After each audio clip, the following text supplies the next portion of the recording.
There are some mistakes. You don't just remember. You carry them. For years. You wonder if God could ever use you again. You wonder if you've gone too far. If you've wasted your chance. If your best days are already behind you. Moses probably understood that feeling. Before he became the man we remember from the Bible. He made a terrible decision. He saw an Egyptian beating a Hebrew slave. And Moses stepped in. But things went too far. The Egyptian died. And suddenly, Moses was no longer safe in Egypt. He ran. He left everything behind. His home. His position. His identity. And for the next 40 years, he lived a completely different life. He became a shepherd in the wilderness. Think about that. A man who once lived in Pharaoh's palace was now spending his days alone in the desert. Maybe Moses thought, "This is my life now." Maybe he thought, "My opportunity is gone." But Moses didn't know something. God wasn't finished with him. Not even close. One ordinary day, Moses was taking care of sheep when he noticed something strange. A bush was on fire, but it wasn't burning up. So Moses walked closer. And then, God called his name. Moses. Moses. Imagine hearing your name from a voice you know is greater than anything you've ever experienced. Moses answered, "Here I am." And God told him. He had seen the suffering of his people.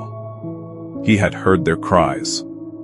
And now, he was sending Moses to bring them out of Egypt. But Moses immediately started making excuses. Who am I? What if they don't believe me? What if they ask who sent me? What if I can't speak well? Moses wasn't confident. He was afraid. He remembered his past. He remembered Egypt. He remembered what happened. But God wasn't looking at Moses the way Moses was looking at himself. Moses saw a failure. God saw a leader. Moses saw his weakness. God saw what he could accomplish through him. And that's important. Because sometimes, the biggest thing standing between you and your purpose isn't your past. It's the belief that your past disqualifies you. Moses still wasn't convinced. He told God, "I have never been a good speaker." And God's answer was powerful. He didn't say, "Moses, you're perfect." He didn't say, "You'll never be afraid again." Instead, God promised to be with him. That's the difference. God doesn't always call the most confident person. He doesn't always choose the person who feels ready. Sometimes, he chooses the person who knows they can't do it alone. Moses returned to Egypt, the place he had run from, the place connected to his greatest failure. And now, he was walking back into it. Can you imagine the fear? The memories? The questions? What if they recognize me? What if Pharaoh wants me dead? What if this doesn't work? But Moses went anyway. And that became the beginning of one of the greatest stories in the Bible. God used Moses to confront Pharaoh. God used him to lead the Israelites out of slavery. And eventually, Moses stood before the Red Sea with nowhere to go. Behind him was Pharaoh's army. In front of him was an impossible sea. It looked like the end, but it wasn't. Moses lifted his staff, and the sea opened. The people walked forward on dry ground.